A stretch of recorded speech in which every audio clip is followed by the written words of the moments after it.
صل على رسوله الكريم اما بعد فاعوذ بالله من الشيطان الرجيم بسم الله الرحمن الرحيم وكأي من دابة لا تحمل رزقها الله يرزقها وإياكم صدق الله العظيم وبلغنا رسوله النبي الأمين الكريم ونحن على ذلك لمن الشاهدين والشاكرين والحمد لله رب العالمين. غوث اعظم بمن بے سر و ساما مدد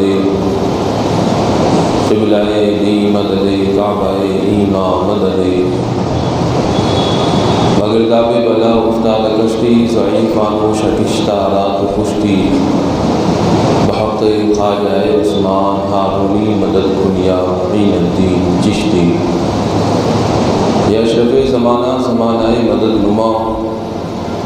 درہائے بستراز کلید کرم کشا سربراہ شاہ کریمہ دستگیرہ اشرفہ حرمت روح پیمبر ایک نظر کن سویبا.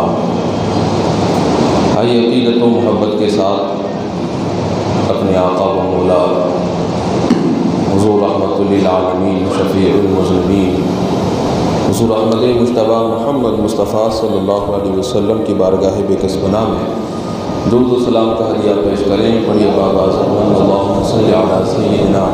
و مولانا محمد کما تحب و ترضی ان تصلی علیہ صلاۃ و سلام علیک یا حبیبی یا رسول اللہ صلی اللہ تعالی علیہ وسلم. خطبہ مسنہ کے بعد قرآن مجید کی جس آیت کریمہ کی تلاوت کا شرف حاصل ہوا، اللہ پاک ارشاد فرماتا ہے وَكَأَيٍّ مِّن دَابَّةٍ، بہت سے ایسے چوپائے ہیں لا تحمل رزقها جو اپنی روزی اٹھا کر نہیں گھومتے ہیں. اللہ یرزقها وإیاکم، اللہ ہی کی وہ ذات ہے کہ جو انہیں بھی روزی دیتی ہے اور تمہیں بھی روزی دیتی ہے. جب نبی پاک صلی اللہ تعالیٰ علیہ وسلم نے صحابہ کرام رضوان اللہ تعالیٰ علیہ مجمعین کو یہ حکم دیا کہ وہ مکہ مکرمہ سے ہجرت کر کے مدینہ منورہ کی طرف چلے جائیں، تو اس وقت چند صحابہ کرام نے عرض کیا یا رسول اللہ صلی اللہ علیہ وسلم، وہاں مدینے میں نہ ہمارا کوئی گھر ہے، نہ رشتہ دار ہے، نہ وہاں ہمارا مال ہے، نہ کاروبار ہے. اگر ہم مدینہ منورہ کی طرف مکہ کو چھوڑ کر ہجرت کر کے چلے جائیں تو کفار و مشرکین نہ تو ہمیں اپنا مال و دولت لے جانے دیں گے، نہ ہمیں اپنے ساتھ ساز و سامان لے جانے دیں گے. اب وہاں جانے کے بعد کیا کھائیں گے، کس کے پاس رہیں گے اور کس طرح ہمیں روزی دی جائے گی. اس وقت اللہ تبارک و تعالیٰ نے یہ آیت کریمہ نازل فرمائی اور ارشاد فرمایا کہ میرے نبی کے چاہنے والوں، میرے نبی کے صحابیوں، بہت سے چوپائے اور جانور ایسے ہیں جو اپنی روزی اپنی پیٹھ پر لاد کر نہیں گھومتے ہیں، پھر بھی اللہ تبارک و تعالیٰ ہر جگہ پر انہیں روزی عطا فرماتا ہے. انسان ایک ایسی مخلوق ہے کہ جو اپنے کل کے لیے جمع کر کے رکھتی ہے، لیکن بہت سارے جانور ایسے ہیں کہ جنہوں نے ابھی ملا اور کھا لیا تو پتہ نہیں کہ شام کا انہیں کہیں سے ملے گا کہ نہیں ملے گا، لیکن اللہ تبارک و تعالیٰ ان کے لیے شام کا بھی انتظام فرما دیتا ہے. آج کھایا ہے تو کل کا پتہ نہیں کہ کل کھائیں گے کہ نہیں کھائیں گے، لیکن اللہ تبارک و تعالیٰ ان کی کل کی روزی کا بھی انتظام فرما دیتا ہے. اور ایسی ہزاروں مخلوقات ہیں کہ پاک پروردگار عالم ان تک ان کی روزی کو پہنچا دیا کرتا ہے اور انہیں ان کی روزی دے دیا کرتا ہے.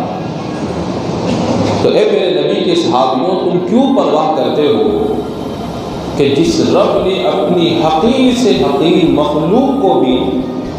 فراموش نہیں کیا ہے، اور اللہ تبارک و تعالیٰ اس تک اس کی روزی پہنچا دیتا ہے، تو تم تو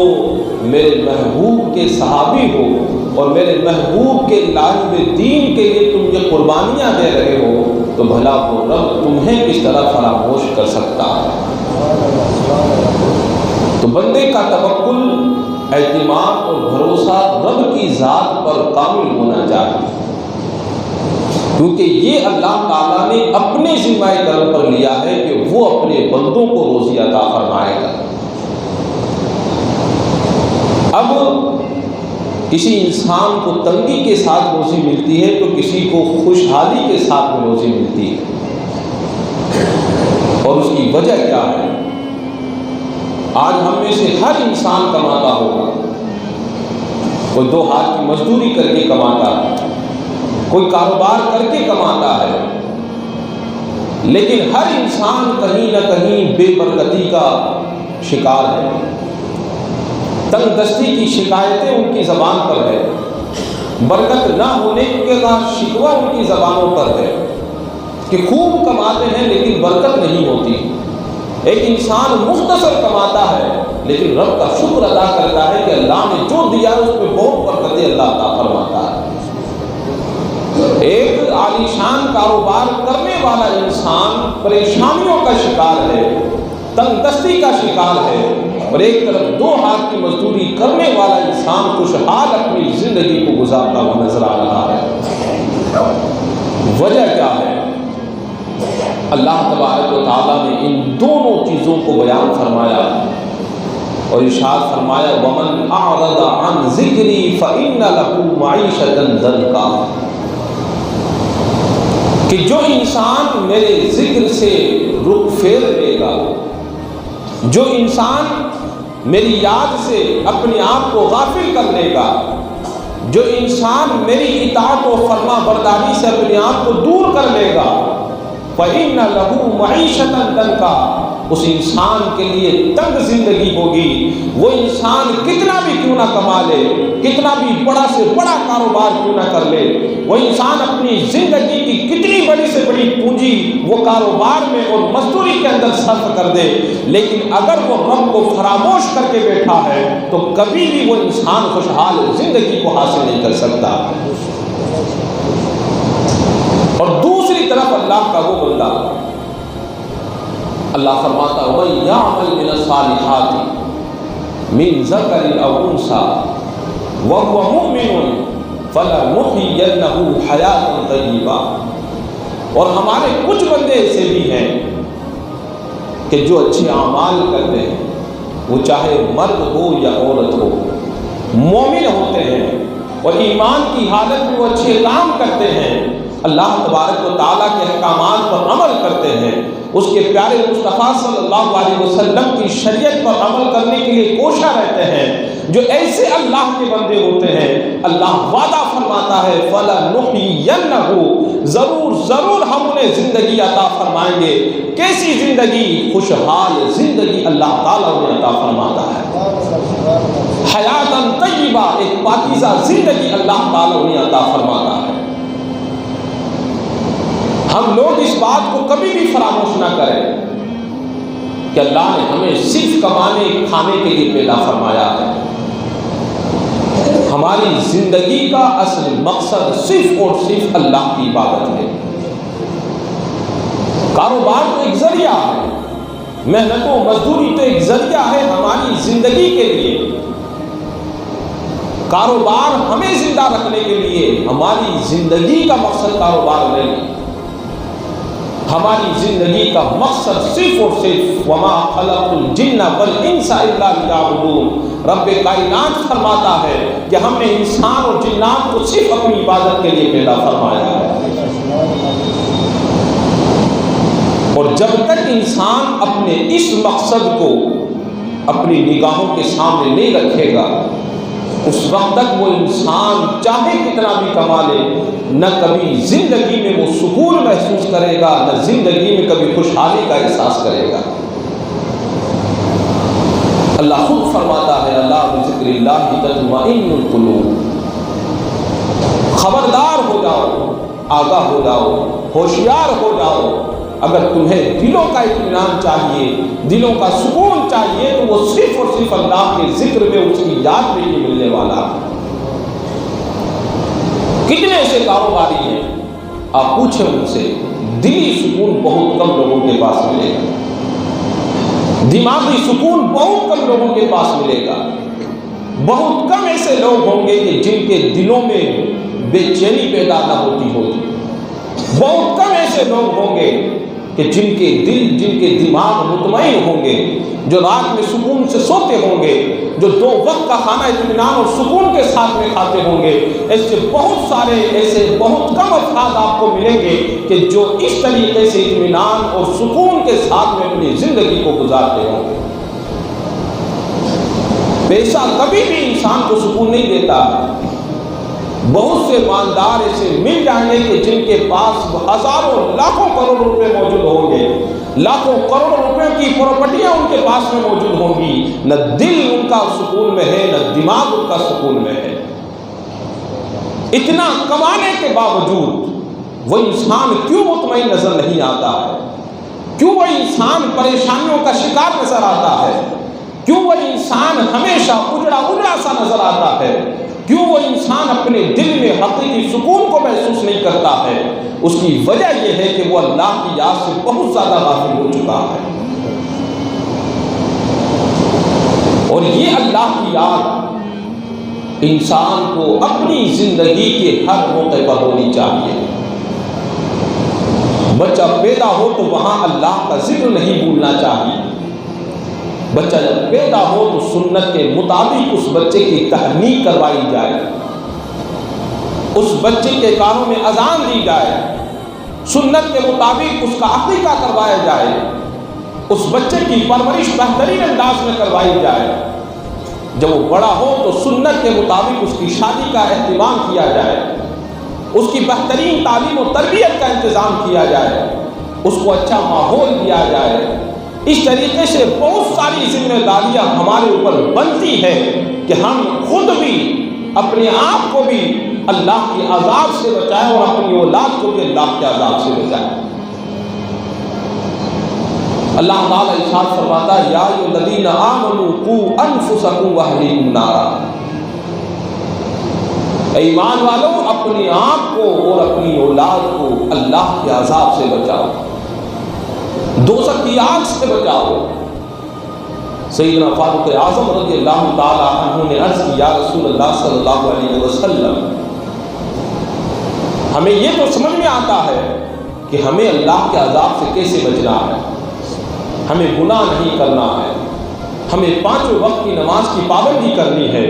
رمضان کے روزے رکھنے ہیں، حرام کاموں سے بچنا ہے، حرام کھانے پینے سے اپنے آپ کو بچنا ہے، غلط رویے اور غلط تمام کاموں سے ہمیں اپنے آپ کو دور رکھنا ہے۔ اس طرح دور رہ کر ہم اپنے آپ کو تو دوزخ کی آگ سے بچا سکتے ہیں، مگر ہم اپنی اولاد کو اور اپنی آپ کو کس طرح دوزخ کی آگ سے بچائیں؟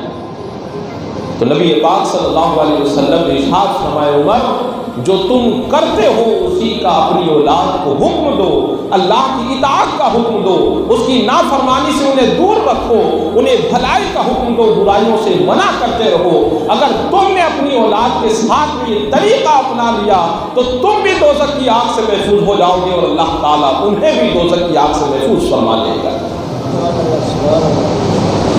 اور یہ اللہ کی یاد، اس کی اطاعت ہر جگہ پر ہماری زندگی میں، وہ چاہے غم کا ماحول ہو، چاہے خوشی کا ماحول ہو، چاہے کھانے پینے کا ماحول ہو یا کاروبار کرنے کا ماحول ہو، شریعت مطہرہ نے تجارت کے اصول بیان فرمائے ہیں۔ کوئی مزدوری کرتا ہے تو اس کے اصول و ضوابط کو بھی بیان فرمایا ہے۔ ہر انسان جس میدان کا ہوتا ہے اسلام نے اس کے پورے اصول و ضوابط کو عطا فرمائے ہیں کہ یہ انسان اس میدان میں اگر اترا ہے تو اس کو ان تمام اصول و ضوابط کے تحت اسلام کے قوانین کی پابندی کرتے ہوئے اپنی زندگی کو گزارنا ہے، اپنا کاروبار کرنا، اپنی ملازمت کرنی ہے۔ یہ سارے اصول و ضوابط اسلام نے بیان فرمائے، کمی کس بات کی ہے ہمارے سیکھنے کی۔ ہم نے کبھی نہیں سیکھا ہوگا کہ ملازمت کے اصول کیا ہے، ہم نے کبھی نہیں جانا ہوگا کہ لین دین کاروبار کتنی طرح کا ہوتا ہے،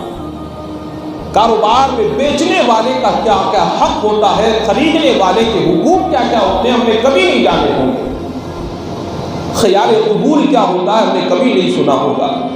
خیار رؤیت کیا ہوتا ہے ہم نے کبھی نہیں جانا ہوگا،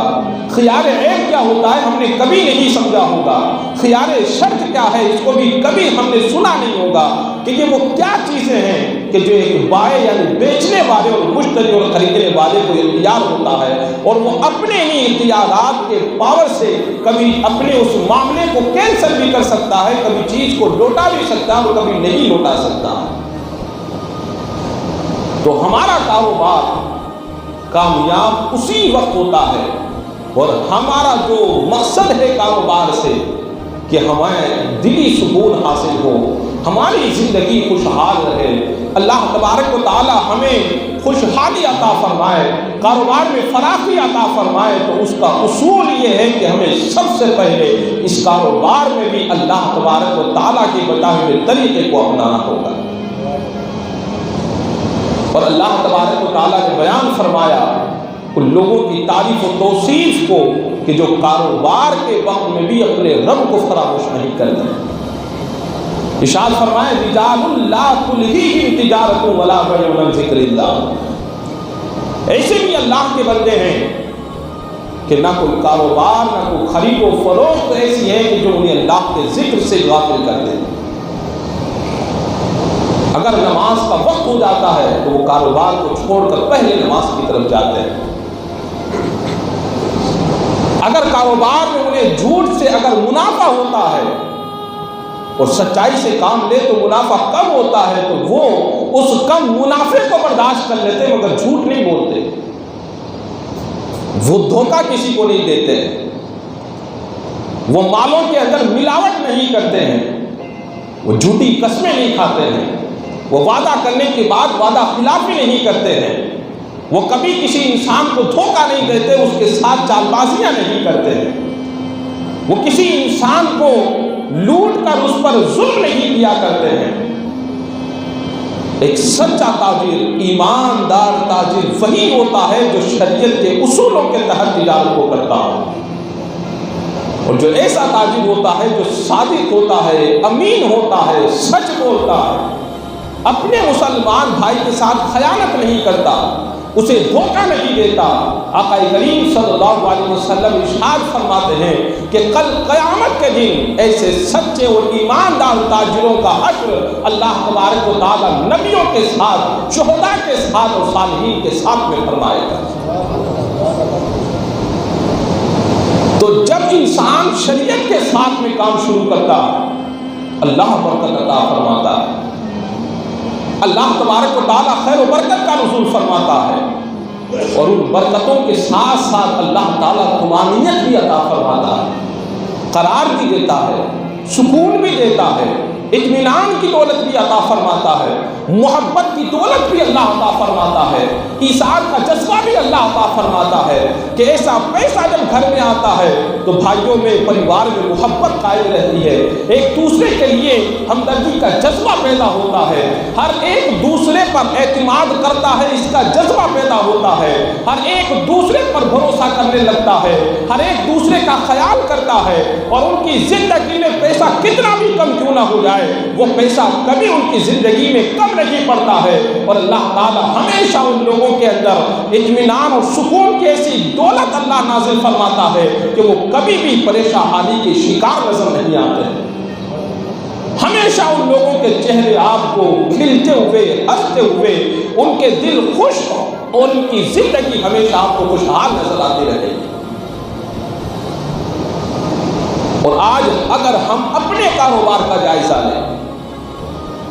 تو ہم نے صرف ایک ہی ٹارگٹ بنا رکھا ہے کہ پیسہ آنا چاہیے۔ نبی پاک صلی اللہ علیہ وسلم نے ارشاد فرمایا ایک وہ دور آئے گا کہ انسان پرواہ نہیں کرے گا کہ پیسہ حلال کا ہے کہ حرام کا ہے، اسے صرف پیسہ چاہیے، وہ چاہے حلال طریقے سے آئے چاہے حرام طریقے سے آئے، اسے صرف پیسہ چاہیے۔ اور یہی رواج یہی جذبہ آج ہم لوگوں کے اندر پیدا ہوتا جا رہا ہے،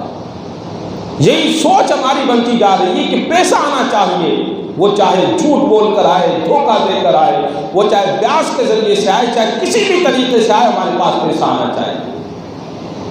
ہم بھول گئے کہ ان چیزوں کا وبال کتنا ہے، ہم بھول گئے کہ اس کی نحوستیں کتنی ہے، ہم بھول گئے کہ ان چیزوں کے ذریعے سے ہم رب کو کتنا ناراض کرنے والے بن جاتے ہیں۔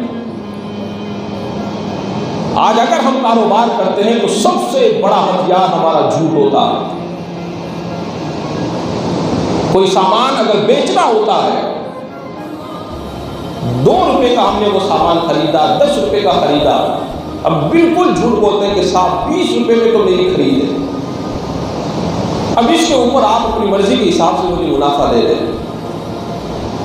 کہ واقعی اس انسان نے وہ سامان 20 روپے کا خریدا، آپ نے جھوٹ بول کر اس انسان کو دھوکہ دیا ہے۔ کوئی انسان یہ کہتا ہے کہ یہ مال اتنے روپے کا ہے، یہ 1 لاکھ کا ہے، ابھی فلاں آدمی آیا تھا وہ 1 لاکھ لگا کے گیا ہے، اور آپ کہہ رہے ہو کہ میں آپ کو 70,000 میں دے دوں تو کیسے دے دوں؟ میں نے اس 1 لاکھ والے کو نہیں دیا ہے، میں تو 1,20,000 میں بیچوں گا، 1,10,000 میں بیچوں گا، 1,00,000 سے اوپر بیچوں گا، جبکہ نہ تو آپ کے پاس کوئی آیا، نہ آ کر کسی نے آپ کو اس مال کی بولی لگائی، صرف سامنے والے انسان کو دھوکہ دینے کے لیے آپ نے جھوٹ کا استعمال کیا۔ اور نبی پاک صلی اللہ علیہ وسلم ارشاد فرماتے ہیں کہ جب بندہ جھوٹ بولتا ہے تو رحمت کے فرشتے اس بندے سے 1 میل کی مسافت تک دور ہو جاتے ہیں، اور جس انسان سے اللہ کی رحمت دور ہو جائے تو وہاں پھر شیطان قبضہ جما لیتا ہے، وہاں خوشحالیاں نہیں نحوستیں پیدا ہونے لگ جاتی ہے۔ وہ انسان جھوٹ بول کر ہو سکتا ہے اپنا سودا بیچ لے، ہو سکتا ہے وہ اس سامنے والے انسان کو دھوکہ دے دے، لیکن وہ انسان اس پیسے کے ذریعے سے کبھی خوشحالی کو حاصل نہیں کر سکتا، سکون کو حاصل نہیں کر سکتا، برکت کو حاصل نہیں کر سکتا۔ آقا کریم صلی اللہ علیہ وسلم نے ارشاد فرمایا تمہاری یہ جھوٹی قسمیں تمہارا مال تو بکا سکتی ہے لیکن تمہارے مالوں کی برکتوں کو ختم کر دیا کرتی ہے۔ وہ 1 لاکھ 10 لاکھ کب آئے اور کب چلے گئے پتہ بھی نہیں چلتا، اور جو ہی کبھی وہ مال آتا ہے گھر میں کوئی نہ کوئی مصیبت پریشانی بیماری آ جاتی ہے جس میں وہ مال صرف ہو جاتا ہے۔ یہ نحوستیں کہاں سے آئی؟ یہ اس جھوٹ کی وجہ سے آئی، وہ اللہ کی جھوٹی قسمیں کھانے کی وجہ سے آئی۔ اور نبی پاک صلی اللہ علیہ وسلم نے گناہ کبیرہ میں شمار فرمایا کس کو؟ جھوٹ بولنے کو، جھوٹی قسمیں کھانے کو، اور ارشاد فرمایا کہ گناہ کبیرہ کیا ہے؟ اللہ کے ساتھ شرک کرنا، ماں باپ کو تکلیف پہنچانا، اور پھر نبی پاک صلی اللہ علیہ وسلم نے فرمایا جھوٹی بات کہنا۔ راوی بیان کرتے ہیں کہ نبی پاک صلی اللہ علیہ وسلم مسند پر ٹیک لگا کر بیٹھے ہوئے تھے، آپ بیٹھ جاتے ہیں اور مسلسل آپ اس وقت تک اسی بات کو دہراتے رہتے ہیں جب تک کہ آپ کی سانس منقطع نہیں ہو جاتی ہے۔ اس قدر نبی پاک صلی اللہ علیہ وسلم نے ہمیں تاکید فرمائی، ہمیں ڈرایا اس بات سے کہ ہم کبھی بھی جھوٹ نہ بولا کریں، اور ارشاد فرمایا کہ تم سچائی کو لازم پکڑ لو کیونکہ سچ حق کا راستہ بتاتی ہے، نیک کاموں کا راستہ بتاتی ہے، سچائی نیکی کا راستہ بتاتی ہے، اور نیکی انسان کو جنت کی طرف لے کر جاتی ہے، اور انسان مسلسل سچ بولتا رہتا ہے یہاں تک کہ اللہ اسے صدیقین میں شمار فرما لیتا ہے۔ اور جھوٹ سے بچو کیونکہ جھوٹ انسان کو غلط راستہ دکھاتی ہے، برائی کا راستہ دکھاتی ہے، اور برائی انسان کو دوزخ کی طرف لے کر جاتی ہے۔ انسان مسلسل جھوٹ بولتا رہتا ہے یہاں تک کہ وہ اللہ کے یہاں کذاب لکھ دیا جاتا ہے، سب سے بڑا جھوٹا لکھ دیا جاتا ہے، اور اللہ کا یہ فرمان ہے کہ اللہ تعالیٰ جھوٹوں پر لعنت فرمایا کرتا ہے۔ ایک روایت میں آتا ہے کہ نبی پاک صلی اللہ علیہ وسلم نے شب معراج ایک بڑا ہی ہولناک منظر ملاحظہ فرمایا۔ آپ نے دیکھا کہ ایک فرشتہ ایک لوہے کا سریا لیے ہوئے ہے جس کی نوک آگے کا حصہ نوکیلا اور مڑا ہوا ہے، اور وہ فرشتہ ایک انسان کے اس طرف کے رخسار میں اور گلفاڑوں میں اس سریے کو ڈال کر اس کے پورے رخسار اور گلفاڑے کو کھینچ کر گدی کی طرف لے کر جاتا ہے، پھر دوسری طرف آتا ہے اس کے دوسرے گلفاڑے کو چیر کر گدی کی طرف لے کر جاتا ہے، یہاں تک کہ اس کا پہلا والا رخسار اور گلفاڑا ٹھیک ہو جاتا ہے۔ وہ فرشتہ مسلسل اسی طرح اسے سزا دے رہا تھا۔ نبی پاک صلی اللہ علیہ وسلم نے پوچھا ہے جبرائیل آخر اس انسان کو یہ دردناک سزا کس بنیاد پر دی جا رہی ہے؟ تو حضرت جبریل امین عرض کرتے ہیں یا رسول اللہ صلی اللہ علیہ وسلم یہ وہ انسان ہے جو جھوٹ بولا کرتا تھا۔ جھوٹا انسان نہ دنیا میں کبھی کامیاب ہو سکتا ہے نہ آخرت میں کامیاب ہو سکتا ہے۔ اس لیے اگر اپنے کاروبار کو کامیاب کرنا ہے، اپنے کاروبار کو اگر بابرکت بنانا ہے، اگر اپنا حشر انبیاء شہداء اور صالحین کے ساتھ میں کروانا ہے تو ہمیں سب سے پہلے سچائی کو اپنانا ہوگا، چاہے ہمارا مال بکے یا نہ بکے، چاہے ہمیں فائدہ ملے یا نہ ملے، اللہ رب العزت کی ذات دینے والی ہے، وہ ہر انسان کو اس کے نصیب کا دیتی ہے۔ جھوٹ بول کر بھی انسان اپنے نصیب سے زیادہ کبھی حاصل کر ہی نہیں سکتا، ملے گا وہی جو اس کے مقدر میں ہوگا۔ تو جب ملنا اتنا ہی ہے جتنا ہمارے مقدر میں ہے تو کیوں ہم جھوٹ بولیں؟ ہم سچ بول کر بھی اسی چیز کو حاصل کر سکتے ہیں جو اللہ تبارک و تعالی ہمیں عطا فرمانا چاہتا ہے۔ دوسری چیز عیب دار چیزوں کو بیچنا، کہ جب کسی چیز میں عیب ہوتا ہے تو ہم اسے چھپاتے ہیں۔ اسلام اس کو سختی کے ساتھ میں منع فرماتا ہے کہ یہ بھی ایک سامنے والے انسان کے ساتھ میں دھوکہ ہے۔ آپ ملاوٹ کرتے ہیں اور اسے اصل کا نام دے کر بیچتے ہیں، یہ بھی دھوکہ ہے۔ اور جو انسان دھوکہ کرے، نبی پاک صلی اللہ علیہ وسلم ارشاد فرماتے ہیں کہ اللہ، اس کے فرشتے اور تمام لوگوں کی لعنت اس انسان پر ہوتی ہے جو دھوکے باز ہوتا ہے۔ اور سرکار ارشاد فرماتے ہیں دھوکے باز انسان ہم میں سے نہیں، اور جو کسی مسلمان کو تکلیف پہنچاتا ہے اللہ اسے تکلیف میں مبتلا فرمائے گا، جو کسی مسلمان کو آرام پہنچاتا ہے اللہ تبارک و تعالیٰ اسے آرام پہنچاتا ہے۔ آج ہم کیا کرتے ہیں؟ اگر کسی چیز میں نقص ہوتا ہے، عیب ہوتا ہے، اس میں خامی ہوتی ہے، وہ چاہے پتھر ہو،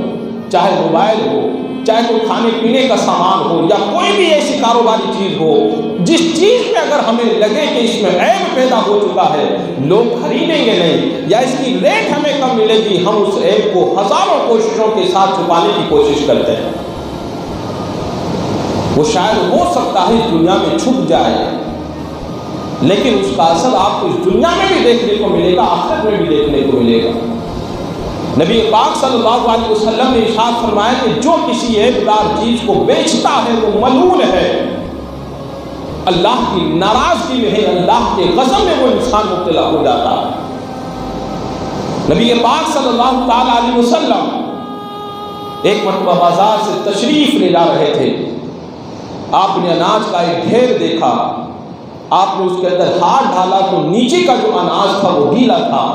اوپر کا جو اناج تھا وہ سوکھا تھا۔ نبی پاک صلی اللہ علیہ وسلم نے بیچنے والے انسان سے پوچھا یہ کیا ہے؟ تو اس نے عرض کیا یا رسول اللہ صلی اللہ علیہ وسلم برسات میں اناج گیلا ہو گیا تھا اس لیے میں نے اس کو نیچے رکھ دیا ہے۔ سرکار نے ارشاد فرمایا اگر اناج گیلا بھی ہو چکا ہے تو اسے اوپر کیوں نہیں رکھا تاکہ سامنے والا انسان دھوکہ نہ کھائے؟ اور ہم نہ جانے کتنی کوششیں کر کے اس پر پالش کروا کر اسی پر نہ جانے کس کس طرح کے کیمیکل لگا کر ہم ان عیبوں کو چھپانے کی کوشش کرتے ہیں، جبکہ یہی چیز اگر ہم صحیح طریقے سے بیچیں ملے گا وہی جو ہمارے مقدر میں ہے۔ کوئی ضروری نہیں ہے کہ وہ زبردستی آپ سے آپ کا سامان اٹھا کر لے کر چلا جائے گا۔ آپ کا مال ہے، آپ جتنے میں چاہے بیچیں۔ اگر آپ کا پتھر ہے، آپ کو 1 لاکھ روپے اس پتھر کے چاہیے تو آپ بے جھجک ہو کر لیجیے، کیا ضرورت ہے اس کا عیب چھپانے کی؟ آپ کھلے عام کہیے اس میں یہ عیب ہے، اس میں یہ عیب ہے، اس میں فلاں خرابی ہے، سب کچھ ہے اس میں، لیکن مجھے اس کے 1 لاکھ چاہیے، تمہیں لینا ہو تو لے لینا ورنہ اس کو چھوڑ دینا۔ خودداری کے ساتھ ہم اپنا دھندا کیوں نہیں کرتے؟ کیوں اپنا کاروبار نہیں کرتے ہیں؟ چھپانے سے کتنا چھپا لیں گے؟ وہ دے بھی دے گا، لیکن آخر کار کبھی نہ کبھی وہ عیب ظاہر ہوگا، اور جب وہ عیب ظاہر ہوگا آپ پر جتنا اعتماد تھا، بھروسہ تھا، آپ کی جو شخصیت اس کی نگاہ میں معزز تھی، وہ سب کے سب ختم ہو جائے گا۔ اور ایک پیسے کے لیے، چند ٹکوں کے لیے ہم اپنا اعتماد کھونے کو اگر گوارا کر لیں تو ہم سے بڑا غیرت کوئی نہیں ہو سکتا۔ حضرت سیدنا امام اعظم ابو حنیفہ رحمۃ اللہ تعالیٰ علیہ کاروبار فرمایا کرتے تھے، کپڑوں کی تجارت کا کام تھا۔ ایک مرتبہ ایک تھان کے اندر کوئی ایک چھوٹا سا تھا کہ دھاگا موٹا آ گیا اور اس میں کچھ عیب تھا۔ آپ نے اپنے مشاوری سے اور شریک تجارت اپنے پارٹنر سے کہا کہ جب کپڑا بیچو تو سامنے والے سے ضرور کہہ دینا کہ اس کپڑے میں یہ عیب ہے،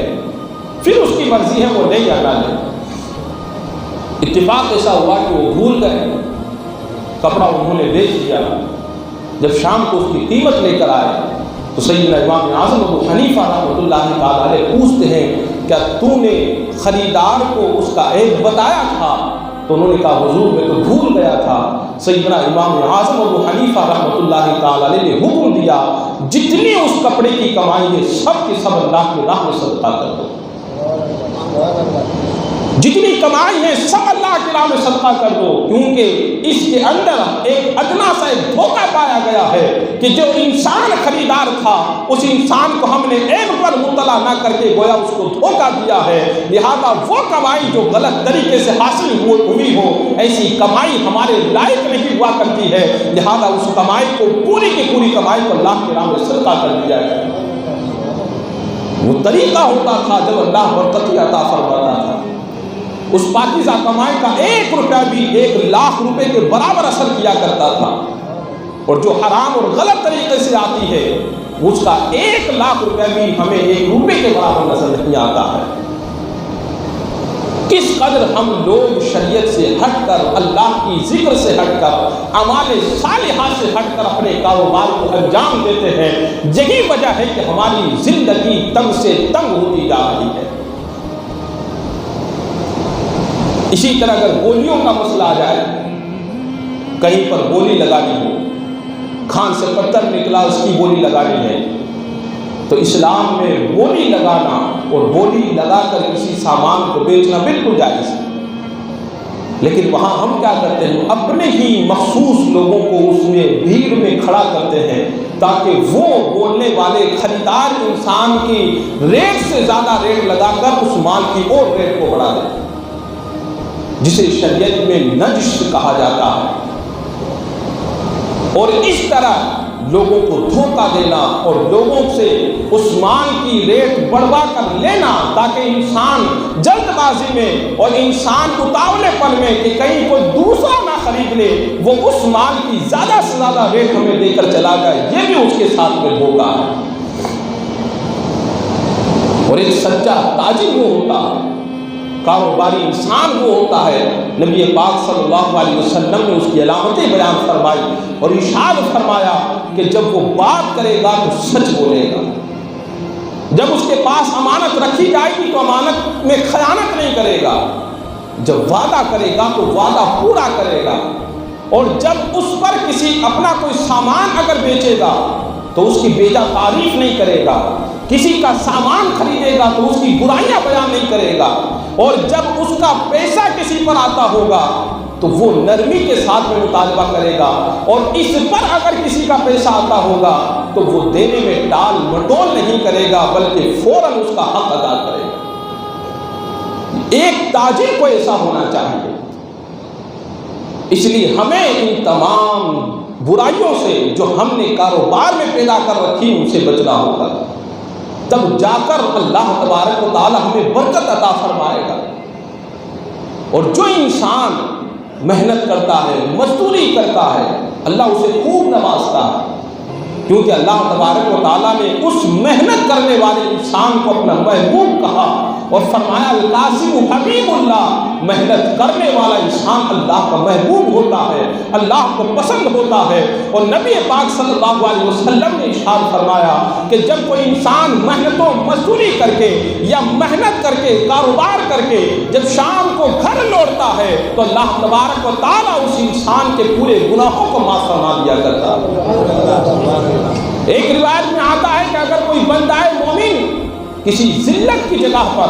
حلال روزی کمانے کے لیے کھڑا ہوتا ہے، کہ جہاں پر کھڑا ہونا، کہ جہاں پر کھڑے ہونے والے انسان کو لوگ ذلت کی نگاہ سے دیکھتے ہیں، ایسی جگہ پر اگر کوئی بندہ مومن کھڑا ہوتا ہے صرف اس لیے تاکہ میں حلال روزی کما سکوں، اپنے بیوی بچوں کا پیٹ حلال روزی سے بھر سکوں، ایسی جگہ پر اگر وہ حلال روزی کے لیے کھڑا ہوتا ہے تو اللہ تعالیٰ اس کی مغفرت فرما دیا کرتا ہے۔ کمانے میں بھی بہت ساری برکتیں ہیں، لیکن یا تو ہم کمانا نہیں چاہتے، اور یا پھر اگر ہم کماتے ہیں تو ہمیں بہت سارا چاہیے، صرف چاہیے کہ مال آنا چاہیے، وہ چاہے شریعت کی روشنی میں آئے چاہے شریعت سے ہٹ کر آئے، لیکن ایک بات کا خیال رکھ لیں، ملے گا اتنا ہی جتنا آپ کے مقدر میں ہوگا۔ اب یہ آپ کے اوپر ہے کہ آپ اسے چوری کر کے لو یا آپ اسے سوکاری کر کے لیں، آپ اسے شریعت کے دائرے میں حاصل کریں یا شریعت سے ہٹ کر اللہ اور اس کے رسول کے غضب کے دائرے میں آپ اس کو حاصل کریں۔ اور اس لیے ہمیں کوشش کرنی چاہیے کہ ہم شریعت اسلامیہ کے مطابق اپنے کاروبار کو چلائیں، تب جا کر اللہ تعالی ہمیں برکتیں، خوشحالی، اطمینان اور سکون سب کچھ عطا فرمائے گا۔ اب بہت ساری ہماری نسلیں ایسی ہیں جو ہمیں سے سیکھتی ہیں، ہم اگر برے تو ہماری نسلیں بھی ہم سے برا سبق لیتی ہیں۔ انسان جو ہوتا ہے وہ دو طرح کا مزاج رکھتا ہے، ایک مزاج انسان کا ہوتا ہے خودداری کا، ایک انسان کا مزاج ہوتا ہے محتاجی کا۔ ایک انسان خوددار ہوتا ہے چاہے کتنی بھی پریشانی کیوں نہ آ جائے، وہ کبھی کسی کے سامنے ہاتھ نہیں پھیلائے گا، کبھی کسی سے مانگے گا نہیں، وہ محنت کر لے گا، وہ چاہے کتنا بھی بڑا مالدار کیوں نہ ہوگا، کتنے بڑے خاندان سے تعلق کیوں نہ رکھتا ہوگا، وہ کتنا بھی بڑا غریب سے غریب کیوں نہ ہوگا، اگر اس میں خودداری ہے تو پریشانی کے وقت وہ محنت کر لے گا، ذلت کا کام کر لے گا، لیکن حلال کمائے گا، کسی سے مانگے گا نہیں۔ ایک انسان کو ہوتا ہے جو محتاج ہوتا ہے، ذرا سی پریشانی آئی فوراً میری مدد کر دو، فوراً لوگوں کے سامنے ہاتھ پھیلانے لگتا ہے، وہ کبھی ہمت سے کام نہیں لیتا، وہ کبھی محنت نہیں کرتا ہے۔ جبکہ اگر وہی انسان اگر محنت کرے تو بہت کچھ حاصل کر سکتا ہے اور محتاجی اور بھیک منگی کی ذلت سے اپنے آپ کو بچا سکتا ہے۔ اور بھیک مانگنا، بغیر ضرورت کے سوال کرنا، دوزخ کے انگاروں کو مانگنا ہے، اس کی آگ کو مانگنا ہے۔ نبی پاک صلی اللہ علیہ وسلم ارشاد فرماتے ہیں کہ جو انسان بغیر ضرورت کے سوال کرتا ہے اللہ تعالیٰ اس پر فقر و فاقہ اور مفلسی کے دروازوں کو کھول دیا کرتا ہے۔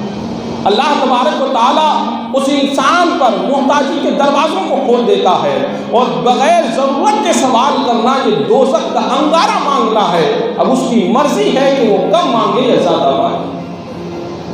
کل قیامت کے دن اللہ تعالیٰ دوزخ کی آگ اس انسان کے پیٹ میں داخل فرمائے گا جو بغیر ضرورت کے لوگوں کے سامنے سوال کے لیے ہاتھ پھیلاتا ہے اور بھیک مانگنا شروع کر دیتا ہے۔ نبی پاک صلی اللہ علیہ وسلم نے اسے لوگوں کو کتنا پیارا پیغام دیا کہ ایک انصاری صحابی سرکار کی بارگاہ میں حاضر ہوئے، عرض کیا یا رسول اللہ صلی اللہ علیہ وسلم مجھے کچھ عطا فرمائیں۔ سرکار نے ارشاد فرمایا کہ تمہارے پاس کوئی سامان ہے؟ عرض کی ہاں یا رسول اللہ صلی اللہ علیہ وسلم، ایک چٹائی ہے جو بہت پرانی ہے، اس کا آدھا حصہ میں اوڑھتا ہوں، آدھا حصہ بچا لیا کرتا ہوں۔ کہا اور کیا ہے؟ کہا ایک ٹوٹا ہوا لکڑی کا پیالہ ہے جس سے میں پانی وغیرہ پی لیا کرتا ہوں۔ نبی پاک صلی اللہ علیہ وسلم نے ارشاد فرمایا کہ وہ دونوں چیزیں لے کر آؤ۔ وہ صحابی وہ دونوں چیزیں لے کر آتے ہیں۔ نبی پاک صلی اللہ علیہ وسلم صحابہ کرام کی مجلس میں جلوہ فرما ہے، سرکار بولی لگواتے ہیں کہ بتاؤ ان دونوں چیزوں کو کون خریدے گا؟ ایک صحابی عرض کرتے ہیں یا رسول اللہ صلی اللہ علیہ وسلم میں 1 درہم میں خریدوں گا۔ میرے آقا ارشاد فرماتے ہیں اس سے زیادہ کون دے گا؟ یہاں تک کہ ایک صحابی عرض کرتے ہیں یا رسول اللہ صلی اللہ علیہ وسلم میں 2 درہم دیتا ہوں۔ سرکار نے 2 درہم پر وہ ٹوٹا ہوا پیالہ اور پرانی چٹائی ان صحابی کو بیچ دی، اور پھر اس کے بعد وہ 2 درہم لیے اور اس انصاری صحابی غریب صحابی کو دیے اور ارشاد فرمایا کہ 1 درہم کا اناج اور غلہ لے کر اپنے گھر پر رکھو اور 1 درہم سے کلہاڑی لے کر آؤ۔ وہ بازار گئے، کلہاڑی لے کر آئے، سرکار نے اپنے مبارک ہاتھوں سے اس میں دستہ لگایا اور ارشاد فرمایا کہ جنگل میں جاؤ، لکڑیاں کاٹو اور ان لکڑیوں کو لا کر بازار میں بیچو اور 15 دن سے پہلے مجھ سے ملاقات نہ کرنا۔ 15 دن کے بعد وہ صحابی سرکار کی بارگاہ میں حاضر ہوتے ہیں تو اب ان کے پاس 10 درہم تھے جس سے انہوں نے اناج اور غلہ بھی خریدا، اپنے گھر والوں اور اپنے لیے کپڑا بھی انہوں نے خریدا، اپنا سامان بھی انہوں نے خریدا، اور سرکار کی بارگاہ میں جب خوشحالی کے ساتھ میں آئے تو میرے آقا نے ارشاد فرمایا کہ تمہارا جنگل جا کر لکڑیاں کاٹ کر اپنی پیٹھ پر لاد کر بیچنا یہ بہتر ہے اس سے کہ تم لوگوں کے سامنے ہاتھ پھیلاتے رہو اور سوال کرتے رہو۔ ایک طریقہ زندگی کا میرے آقا نے ارشاد فرما دیا کہ اپنے مزاج میں خودداری پیدا کرو، محتاجی اپنے مزاج میں پیدا مت کرو۔ لیکن آج ہم کیا ہیں کہ ہم تو بالکل محتاج سے محتاج بنے ہوئے ہیں، یہی ہم خود بھی بنے ہوئے، یہی سبق ہم نے اپنی نسلوں کو بھی دے رکھا ہے۔ باپ فقیر ہے تو اولاد بھی فقیر ہے، ماں باپ نے بھیک مانگ کر کھایا کھلایا تو اولاد بھی بھیک مانگ کر کھا رہی ہے، پی رہی ہے، اور وہ اپنی نسلوں کو بھی اسی پر پال رہی ہے۔ جن لوگوں کے مزاج میں خودداری نہیں ہوتی، محتاجی ہوتے ہیں، وہ اس شیر کی طرح ہے کہ جو جنگل کا شیر ہو اور جسے لوگوں نے پکڑ کر اور ایک جال اور ایک قید کے اندر اسے بند کر دیا۔ کسی نے کہا کہ ایک مرتبہ جنگل سے ایک شیر لایا گیا اور اسے ایک پنجرے میں بند کر دیا گیا۔ وہ جنگل کا شیر تھا، شیر نصاب میں تھی، اس کے کچھ بچے بھی پیدا ہوئے، وہ اسی ٹکڑوں پر جو جیلر کی طرف سے ڈالے جاتے تھے اسی پر وہ سب پلتے تھے، یہاں تک کہ جب وہ بچے بڑے ہوئے تو ان بچوں کو لے جا کر لوگوں نے پھر جنگل میں رکھا۔ کچھ دنوں کے بعد پتا چلا کہ جنگلی بھیڑیوں نے اور جنگلی جانوروں نے ان شیر کے بچوں کو جو بالکل شیر بن چکے تھے پھاڑ کر انہیں کھا گئے اور وہ ختم ہو گئے۔ انہیں بڑا افسوس ہوا کہ ایک جنگل کا شیر جنگل میں رہ کر بھی جنگلی گیدڑوں اور بھیڑیوں کے ہاتھوں وہ موت کے گھاٹ چڑھ گیا۔ انہوں نے جب ریسرچ کی تو پتا چلا کہ اس کی سب سے بڑی وجہ یہ ہے کہ ان کا کوشش نہ کرنا، کہ ان کا پلنا، ان کا بڑا ہونا، ان کا کھانا پینا سب اس جیل میں ہوا، اس پنجرے میں ہوا، تو وہ اسی کے عادی بن چکے تھے۔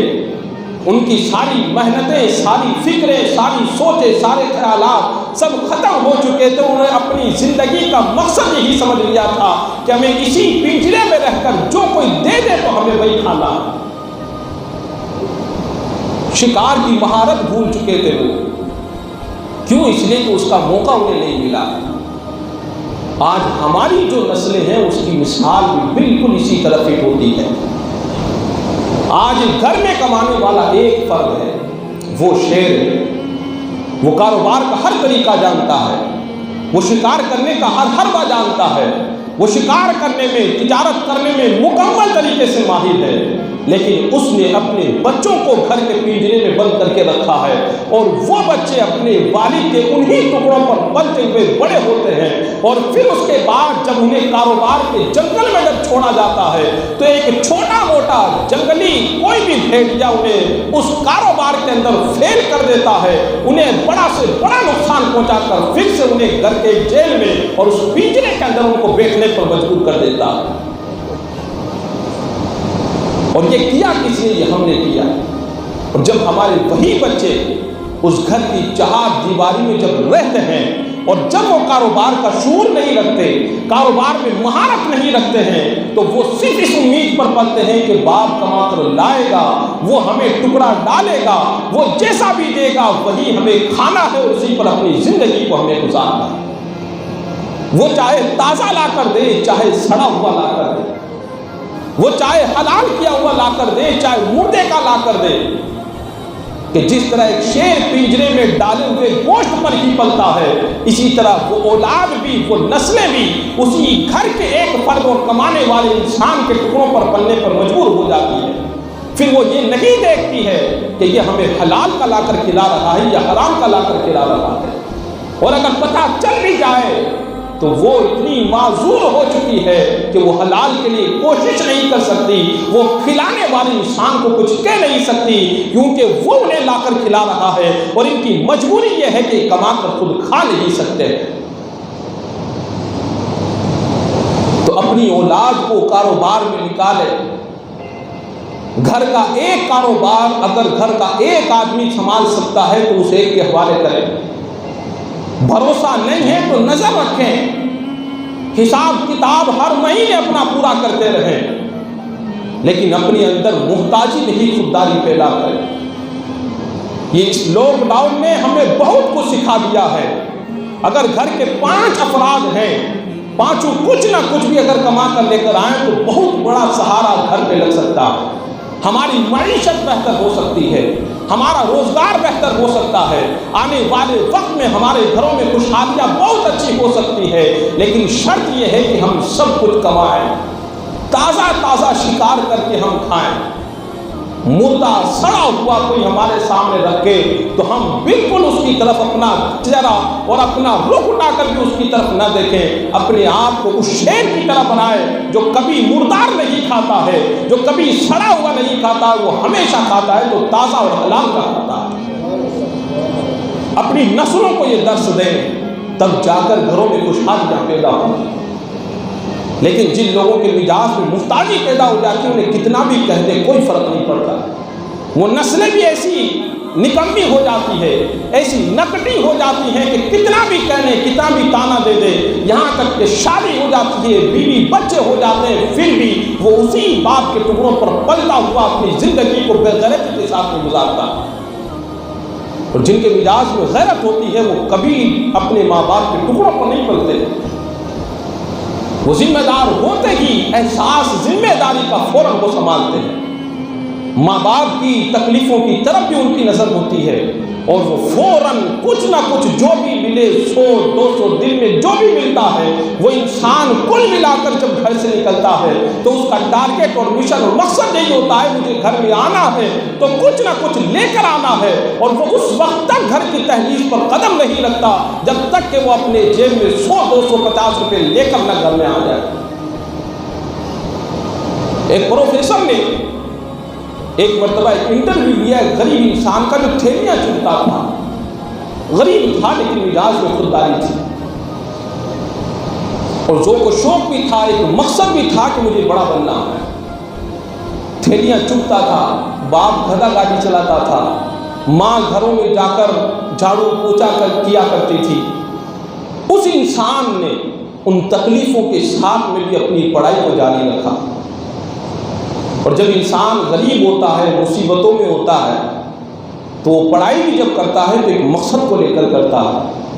اور جب آدمی کوئی ٹارگیٹ اور مقصد لے کر جب کوئی کام کرتا ہے تو اللہ تعالیٰ اسے کامیابی بھی عطا فرماتا ہے۔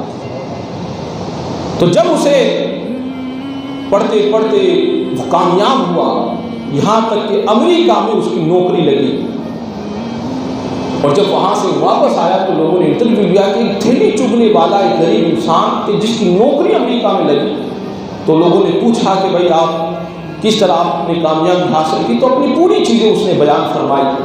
کسی نے پوچھا کہ آپ کے والد کیا کرتے ہیں؟ ظاہر سی بات ہے کہ اب بڑے لیول پر پہنچ چکا تھا،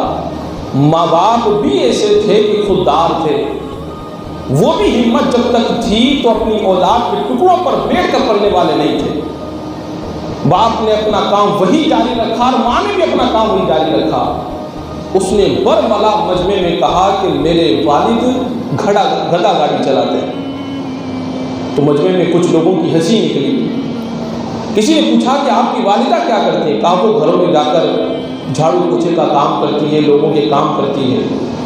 تو پھر ایک تحقیق بلند ہوا، لوگوں نے کسی نے پوچھا کہ کیا آپ کو شرم نہیں آتی کہ آپ کے والد اور آپ کی والدہ اس طرح کے کام کرتے ہیں؟ تو اس نے جو جواب دیا تھا وہ اپنے دل و دماغ میں محفوظ کرنے کا ہے۔ اس نے کہا کہ شرم کس بات کی؟ میرے والد حلال روزی کما رہے ہیں، میری والدہ بھی حلال روزی کما رہے ہیں۔ شرم تو تب آتی کہ جب میرا والد کوئی حرام کام کر رہا ہوتا، شرم تو تب آتی کہ میری ماں حرام طریقے سے چوری چپاٹی کر کے روزی کماتی، میرا پیٹ بھرتی۔ مجھے تو فخر ہے کہ میرے والد بھی اگر کما رہے ہیں، اگر جب پیشہ لوگوں کی نگاہ میں ذلت کا ہوگا، میری ماں کا پیشہ بھی لوگوں کی نگاہ میں ذلت کا ہوگا، لیکن مجھے فخر ہے کہ وہ جو بھی کما رہے ہیں حلال طریقے سے کما رہے ہیں۔ اپنے مزاج کے اندر یہ پیدا کریں کہ ہم کسی کے محتاج نہیں بنیں گے۔ احساس ہوتے ہی ہمیں اپنے آپ کو سنبھالنا ہے۔ اور سب سے بڑی خامی جو ہمارے اندر پائی جاتی ہے وہ کیا ہے کہ جب ہم سکسیس نہیں ہو پاتے، ہم آگے نہیں بڑھ پاتے ہیں، جب ہم کامیاب نہیں ہو پاتے ہیں، تو پھر کر ہماری جو سائیکولوجی بنتی ہے، ہمارا جو خیال جاتا ہے وہ کدھر جاتا ہے؟ کالے جادو کی طرف، جادو ٹونے کی طرف جاتا ہے۔ ہر انسان یہ کہتا ہے کہ میں کامیاب نہیں ہو پا رہا، بہت کوشش کرتا ہوں، محنت کرتا ہوں، پیسہ بھی خوب کماتا ہوں، برکت نہیں ہوتی، کام ملتا ہوا ہاتھ سے نکل جاتا ہے، پارٹی آتی ہے، کام دینے والی ہوتی ہے، سب کچھ تیار ہو جاتا ہے، لیکن اس کے بعد اس کا کوئی فون نہیں آتا۔ کسی نے کالا جادو کروا دیا۔